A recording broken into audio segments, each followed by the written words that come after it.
Speak, Lord, for your servant is listening. So we hear about Samuel, great prophet. As a youth, he's David's right-hand man eventually. And we don't hear about how he comes to be there in Shiloh. And the scriptures say that he's at a temple, but the temple had not yet been built in Jerusalem. So he's at a tabernacle, which is a series of tents where the Ark of the Covenant is until David moves it to Jerusalem years later. He has a mom that's grieving before he's born. And many women can relate. Many women come to the priests, they come to the deacons, they come to the parish, the married women, and they're unable to have children. And this is the case for his mother, Hannah. She cries out to God. She mourns, she grieves. Her husband's kind of a knucklehead. He says, I think his name is Elkanah, something like that. And he says, honey, you're worried about kids. Aren't I worth at least 10 children? And you're like, oh boy, you are full of yourself. She's like, no. So she goes to the place where the ark is, what's referred to as the temple in Shiloh, and prays. And she's there, and the priest Eli, that we hear about, is there praying as well. And he sees her in the temple praying, and he sees her lips moving, and he doesn't hear anything come out. And he has very little pastoral charity, and he says to her, now woman, it's too early in the morning to be drunk. Now stop your drinking and present yourself to the Lord properly. And she says, no, I'm not drunk. I'm praying, begging God for a child. Later, she gets pregnant, and she says, I'm going to dedicate this child, this son, to the Lord. And she does. I mean, as soon as he's weaned, she takes him to the temple, drops him off to be apprenticed by Eli, the high priest. Now, Eli is also kind of a knucklehead. He has two sons that are priests, Phinehas and Hophni, and they're bad boys. They're abusers. They're extortioners. And Eli is dropped off to be apprenticed, and he's sleeping very close to the Ark of the Covenant. Why I always point to the Ark of the Covenant or point to the tabernacle is because there's a lot of parallels between the two. And he's sleeping there, and he's very close, I'm sure, to Eli because he's being apprenticed. And when you're a disciple, you do what the master does. You sit at his feet, listen to his teaching, you follow in his footsteps, and in this time, you'd be staying in close proximity. And I was thinking about that now. I mean, safe environment would not allow this, but if someone were to stay in close proximity to me, it would be interesting because I just got a sleep study report, and it showed that I snore an average of 241 times per hour. And I'm like, that's an average. I shared a rectory with Deacon Jim Trent for a few years, and he mentioned that snoring. And then when one of my priest friends from the Diocese of Tucson would come and stay in the spare room, he said it was like stereo. So Eli takes care of this youth. He grows, and he as he's that child, and he hears something in the night. And he runs to Eli because this is an authoritative voice. Here I am, you called me.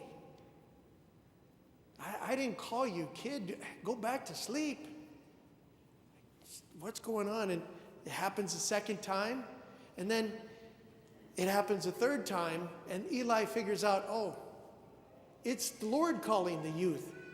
So he says, here's what you're going to do. And if you hear this again, respond, speak, Lord, for your servant is listening. And this does happen again. 3 times, right? Father, Son, Spirit. And we don't hear what Samuel is privy to in the reading, but he's told that Eli's sons are scoundrels, that the Ark of the Covenant would be surrendered to foreign hands, and that Eli would die. And he's really scared to tell Eli this. I mean, he's just a little kid. But he does. The sad thing with Eli, right, because God is speaking to Samuel, but he's also speaking to Eli through Samuel. Eli does nothing. He does nothing.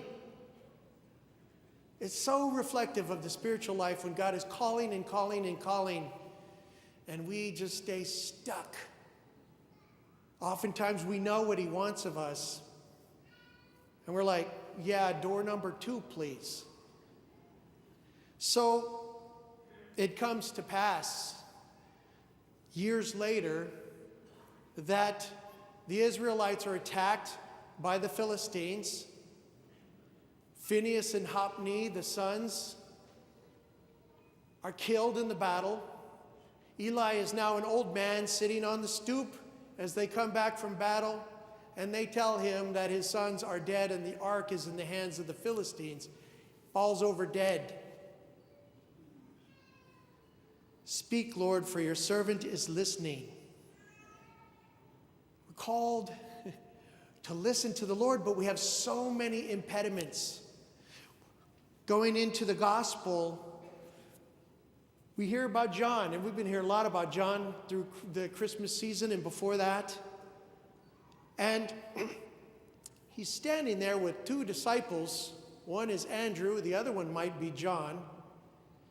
And it's the day after Jesus' baptism. So in the Gospel of John, the day before, John says, I saw a dove descend upon Jesus as he came up out of the waters. And I heard the voice of God saying, this is my beloved Son. Listen to him. Then the next day, he's standing there, and Jesus is passing by again.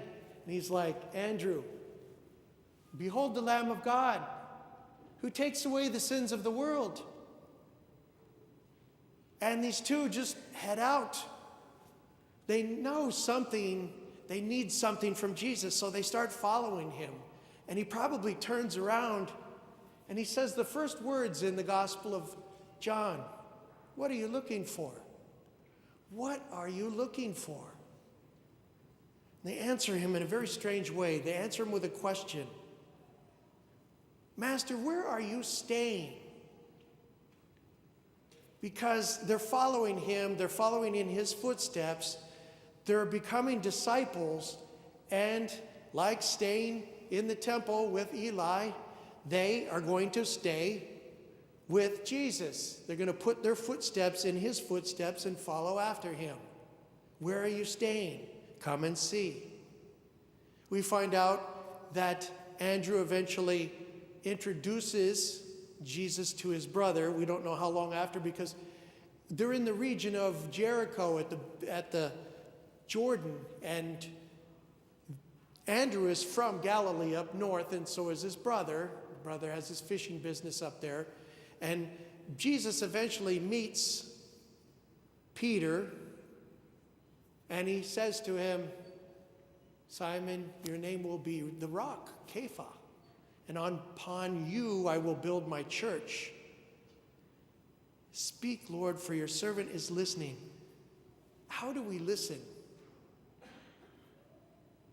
I was on a trip last week, and I had some time to listen to Mother Angelica on EWTN radio on Sirius, and she was talking, this is probably 20, 30 years ago, about our inability to listen to the voice of the Lord in our society because of all the noise. I remember a deaf woman in Portland, Oregon, and she told me about how she prays. And she says, I have to turn off the noise. And I said, Lisa, what do you mean by noise? She says, all these things that distract me. Back then, the text pager was very popular. All these things that distract me from prayer so I can pray. So noise can be many things. But Mother Angelica says you need to take at least 7 minutes a day of silence. 7 minutes a day of silence so you can hear what God might be saying to you. We have so many distractions, the news, the TV, the cell phone, the iPad, the computer, all the different social media sites. I mean, the list goes on and on and on to where our lives can be constant noise and we can't hear God. Sometimes it's on purpose. Sometimes it's on purpose. And sometimes maybe you're like me in prayer where it's instead of speak, Lord, your servant is listening. Listen, Lord, for your servant is speaking. You're like, maybe we just need to zip it and sit there and listen. Like Vianney, John Vianney. They'd ask him, what do you do there in adoration? He says, well, I sit there and I look at him and he looks at me. Adoration, silence, contemplation can come in many forms. We have to turn the noise off. And Mother Angelica said, she knows a lot of mothers are very busy, lots of kids. Very hard to find that quiet. But she says maybe you have to get up before they do or once they go down for the night and just find that place of silence 7 minutes a day.